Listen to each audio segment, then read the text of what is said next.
Alrighty, so this is going to be a bit of a weird video because I'm not used to looking over an old recording or anything like that, but I was finally able to beat the bird on floor 3 with the new Meliodas, so I kind of just wanted to sort of do an overview of the whole thing, make a couple of points, and then I mainly want to look at floor 3 itself.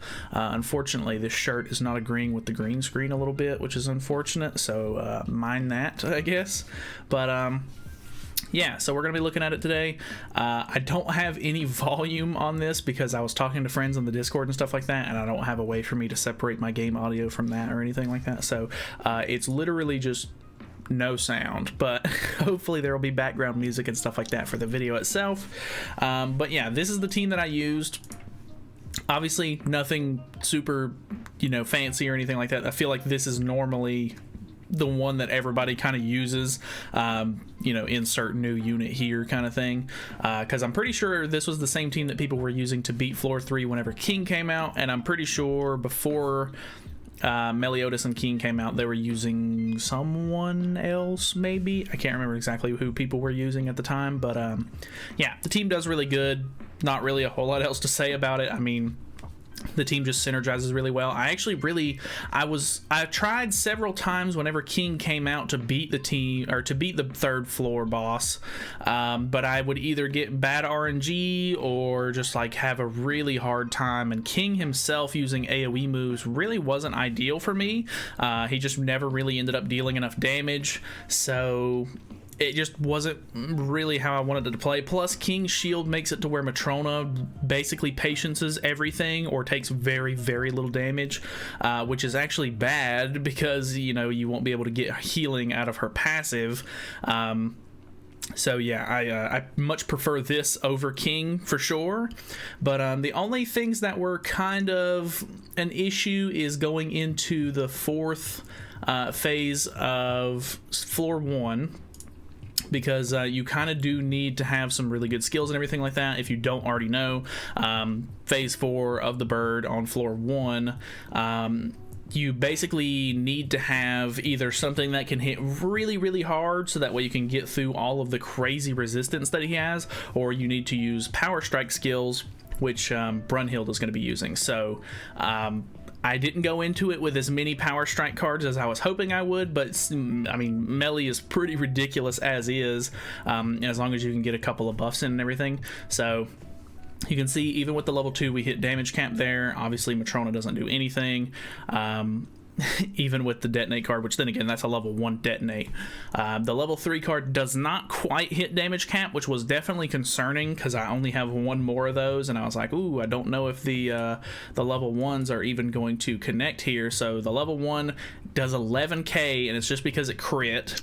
And then I use the other level 3, which doesn't quite do as much as the first one did. It only does 97k.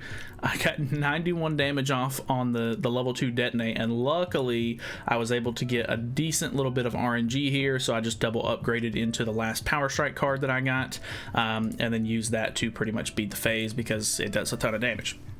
So I would honestly be willing to say that out of floor 1 and 2, phase 4 of floor 1 is definitely the hardest part.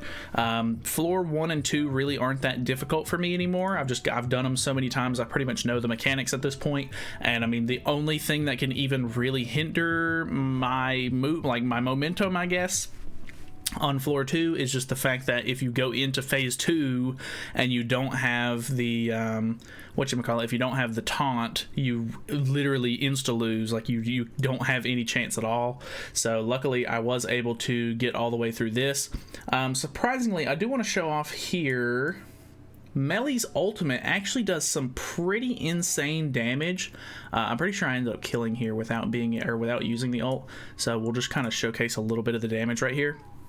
I was very surprised with how well his ult does, even with it being an AoE. I'm assuming because it's a cleave card, it just it just does so much extra damage. Like normally whenever I would use the card, which mine is 3/6, just as a, you know, a forewarning, he was basically hitting damage cap with it every single time, which was very surprising. I was actually really happy with how that turned out, because I mean, most of the time I feel like with, you know, with the bird, more often than not, unless it's just like a really insane ult, like maybe the one Escanor's, or, you know, somebody who just like has a really high scaling ultimate, most of the time it doesn't really hit even close to damage cap.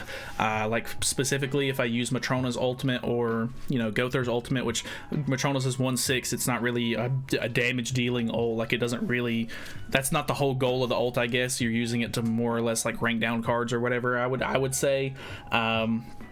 And Gothar, you're kind of getting the effect out of that one as well to set back some ultimate gauge as well.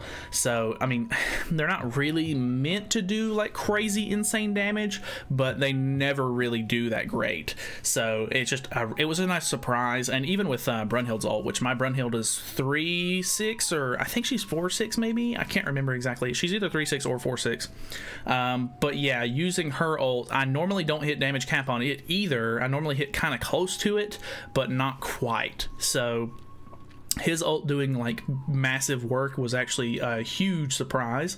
I was very happy with that. I think this is floor 3.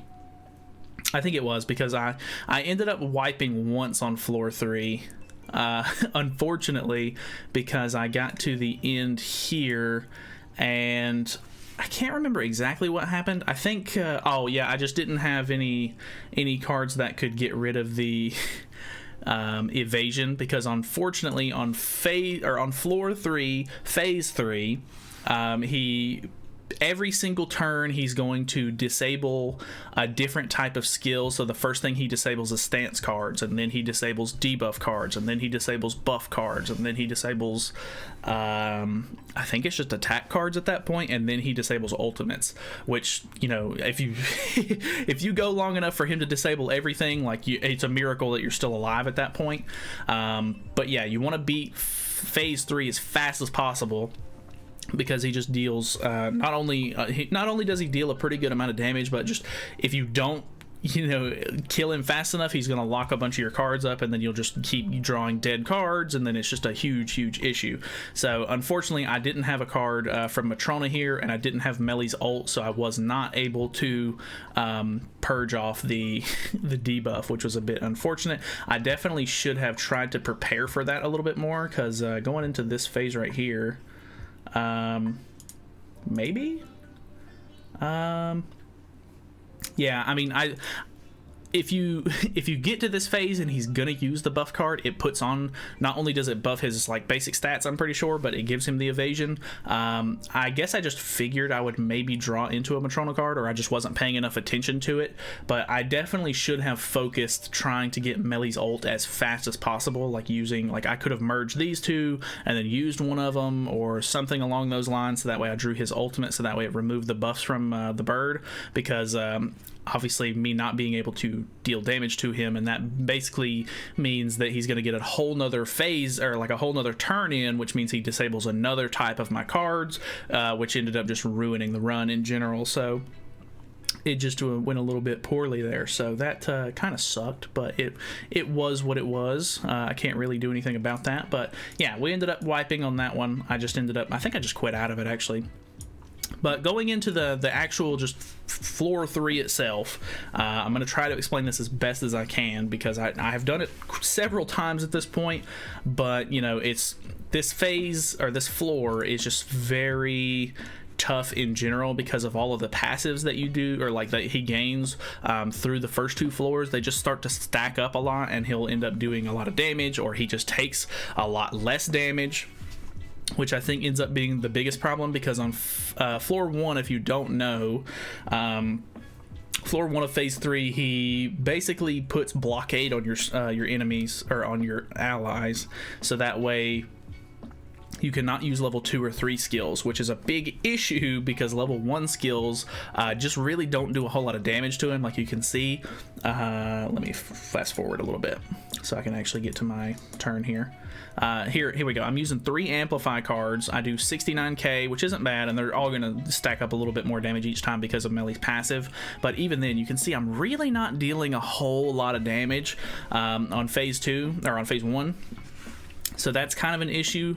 Luckily, phase 2 really isn't too bad because phase 2, I think the whole gimmick with phase 2 is that he basically just starts to take off a lot of ultimate gauge, so you can't really ult rush or anything like that, which can be an issue kinda because you definitely want to use phase 1 and phase 2 to start prepping your cards as much as possible for phase 3, because phase 3 is the one where he's going to start disabling your stuff. So you want to get phase 3 out of the way as quickly as possible while also still having a decent amount of card, or like a decent set of cards in hand, so that way you can kill him in phase 4. So skipping forward a little bit, this is phase 2.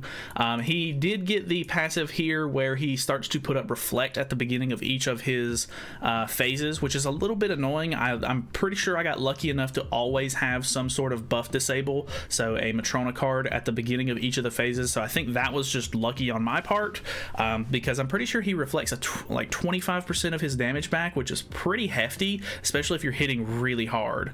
So you definitely want to be careful with that. So making sure that you have Matrona cards in hands or whatever, which honestly it's all RNG. That's the biggest thing with the bird, is that the whole fight is, it's honestly not too crazy. Like, yeah, there's a lot of passives and stuff like that, and like different stuff that he does during the phases that you kind of have to worry about, but ultimately there's just so many variables. Like, he gains different passives depending on RNG. Your card draw is all RNG, like this and that. Like, it's a ton of just luck, kind of. I mean, obviously there's a lot of skill that goes into it as well, like, you know, timing your, or like using your cards like correctly and making sure that you're not wasting things when you shouldn't be, or whatever the case may be, like rushing ults when you should be and stuff like that. There's a lot that goes into it. You just kind of have to play it and sort of get a feel for the fight itself before you can really do that well. And I'm not by any means saying that I'm like a professional or anything like that at floor 3 yet, but I feel like I've done it enough times now to where I at least know each gimmick to each phase, and that definitely helps me out a lot just going into them, knowing what I need to focus on, what I need to worry about. I can definitely use a little bit more practice trying to, you know, be more aware of when I need to like rush an ult, or like, you know, waste this card, not that card, kind of thing. Like, anticipating damage is another one. Sometimes you'll end up wasting a card because you'll commit too much damage to one thing and you'll end up killing and it wastes a card or whatever. So there's just a ton of stuff that goes into it, but yeah, he did start to put up reflects and everything. Like I said, phase 2 really isn't anything crazy.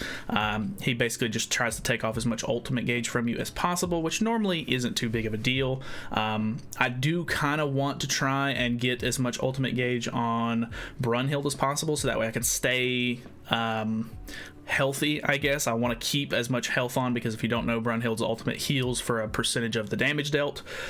So you want to make sure that your characters are, you know, they have a decent amount of health going into these last 2 phases, because this is where you're going to be taking like most of your damage, especially on phase 4. He just does ridiculous damage here. So I kind of waste this first turn to get rid of the reflect, get rid of pumpkin bombs, because I don't really need it. It's not going to do a whole lot of damage anyway. I make sure to put on another taunt, so that way I can hopefully mitigate a lot of damage to Matrona, so that way she's using her passive to heal my characters and everything. And you can see he's not dealing like too much damage. Like, he definitely hits pretty hard sometimes. And the AoEs, if he uses a whole lot of AoEs and you just get kind of bad RNG with that, you know, your other characters are just going to end up, you know, getting lower and lower on HP, because Matrona is not going to heal them up that much unless she just luckily like holds on by like one little hair of HP or anything like that. So making sure that you can try to get Brunhild ult and stuff like that to heal, or if you have a dedicated healer on your team, is definitely important. As you can see here, he's going to buff up, and he's also going to use the ultimate. So I'm going to try to use, I think I used Matrona's ultimate here to take away some ultimate gauge. I make sure to get the detonate card off first, so that way I can get maximum, you know, damage out of that. I end up using Gothar's ult, actually. It's been a day or two since I've actually ran this, so I don't remember exactly what I was doing. But yeah, I try to get as max damage as I can out of the detonate, set him back a little bit on the ultimate gauge, and then I put up another taunt because I'm pretty sure he actually does remove whatchamacallit, he does remove buffs on this phase, if I'm not mistaken. I don't think it's very often, but he definitely does. At this point, you can see I do have Meli's ultimate in hand. I don't have any Matrona I don't have any Matrona buff removal cards. Sorry, I'm getting really tongue-tied during this whole thing because there's so much to talk about. But I use Meli's ultimate so that way I can remove the buffs, which is good, and it ends up dealing a good amount of damage.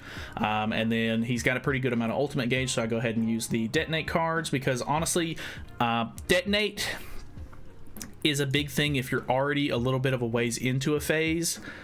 Because he's going to have more ultimate gauge, of course, so you can get more damage out of it. But having those, you know, power strike cards and stuff like that ready for phase 4 is more beneficial, because phase 4 he just does a lot of damage right out the gate, and you want to get him, you know, as down as fast as possible, I guess. So I was wanting to make sure that I had the cards that I could use sort of at the beginning of the phase, being the power strike cards instead of the detonates, because detonates weren't going to do as much damage at the beginning of the phase. So I do a little bit of damage there. We get some pretty decent damage off with the Amplify card from Meli. Honestly, Meli just really carries this fight. It's kind of ridiculous. Like, he just does so much. So yeah, I'm pretty sure this, by the way, was not like a perfect run or anything like that by any means. I'm pretty sure I end up losing 2 characters here in the 4th phase. But luckily I was able to still clutch it. I have beat floor 3 different times at this point, and all 3 times that I've been able to beat it, I was able to get really good RNG with the passive on phase 4. So let's go ahead and see, I guess, me waste a couple of cards, because obviously he's already sealed my buff and debuff cards at this point, so I'm trying to get those Gothar cards out of hand. I wasted the detonate card there, but at the same time, like I said, I don't try to get detonate cards going into phase 4 because you want to do as much damage out of the gate. And yeah, you can see there I did get the better of the 3 passives on this one, because if you don't know, when you go into phase 4 he gains another passive. 2 of those passives are revives, which are kind of hard to deal with sometimes just because he deals so much damage. One of them is like he revives at 25% or lower HP, and then the other one is like 50%, which is not as hard to deal with, I guess. But the 25% one, I think I actually did get that for one of my runs, and it wasn't the worst thing in the world, but you just had to make sure that that last card that you were going to be using was a really heavy hitter, or else you were going to like fall short and he was going to revive, and then it was going to, you know, hold you back a lot. But I was luckily able to get this one, which is if the hero inflicts damage on an enemy using a single target attack, applies an effect on the target which decreases attack related stats by 30% for 2 turns, which is kind of a problem. Like, you obviously want to do as much damage as possible here, and he's obviously, you know, lowering your attack stats. But I would take that any day over him being able to revive, because that way I'm not having to worry about you know, either dealing too much damage or not enough damage, or, you know, whatever the case may be. So luckily I was able to go into floor 3 here with a pretty decent set of cards in hand. I do have I've got Matrona's ult, which isn't like super helpful or anything. I do have a reflect, or the buff removal card, so that's really good. I can use that to get rid of the reflect because he has that. I've got some power strike cards, which is really nice, and unfortunately I do have a Meli AoE card in hand. It's not as great. It still does really good damage if you have a lot of buffs and stuff like that, but it's pretty meh overall, because you know, it's one bird and you don't really want to use AoE cards as much as possible. Plus, using single target cards is going to in turn help Meli do more damage, and his single target card is the Amplify, which does way more damage. I thought I was going to get really screwed here because I kept drawing cards that I couldn't use, but luckily I got a ton of Amplify cards right here at the end with some RNG, which was really, really nice. I'm pretty sure because he removed the taunt from Matrona, yeah, I lose Gother here, which is a bit unfortunate. And then he really starts to hammer in on Brunhild, which was also kind of an issue. I do have 5 stacks on melee, which is the highest that his passive stacks at this point, so I'm just trying to get as much damage out as possible here. The 2 single targets that I use with melee are going to help refresh some of his buffs that are maybe about to expire, which is kind of nice. AoE does 82k, which isn't bad. I now have his ultimate, which is nice because the bird will put on buffs like this right here. And he does have evasion in those ults, or in those buffs as well, which makes it to where you can't attack him. So the fact that he started to really hammer in on Brunhild instead of Matrona was a little bit helpful, because I can use Brunhild's attack to remove the buffs, which is kind of nice. But obviously, because I have Melee's ult in hand, I'm just going to use that because it still deals a pretty good amount of damage. I didn't hit damage cap there because, you know, phase 4 is just, he's ridiculous in phase 4. Like, he really does a lot of damage in phase 4. So I'm pretty sure this is the phase where he gets a couple of single target attacks and he's just going to absolutely zap her down, which is okay. I mean, you can see, like, he's doing this much damage even with Melee's damage reduction passive sort of like maxed out, which is pretty crazy. Like, we're taking 40% less damage and he's still doing like a ton of damage here. So I didn't get great cards, but I'm, you know, doing whatever I can with the cards that I'm dealt here. I'm pretty sure the ultimate during this phase might be where Matrona or Brunhild ends up getting wiped out. So he puts on the buff, which buffs his stats. He uses the ultimate right here, and it, okay, that actually didn't deal as much damage as I was thinking it was going to. And then he uses the AoE, so Brunhild actually survives. It's really good that she survived this long because I'm still able to use 3 cards per turn. So that's really nice.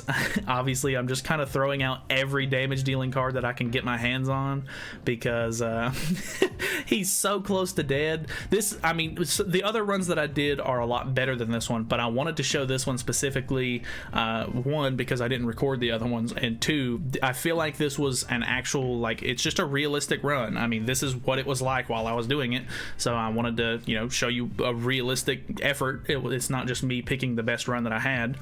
So Brunhild goes down. He deals a lot of damage to Matrona, which is okay in retrospect because, you know, the passive is going to heal me a little bit. I do have one more amplify card, which is kind of nice. I make sure that she's the one that's going to die, if anything. I'm pretty sure I end up keeping the taunt on there. I'm pretty sure I do, right? Okay, I don't. Never mind. I refresh Melee's passive instead, so I make sure that I can get the single target buff on there, and then luckily that does 100k with the level 1 amplify, and I'm able to beat it. So yeah, it's pretty ridiculous.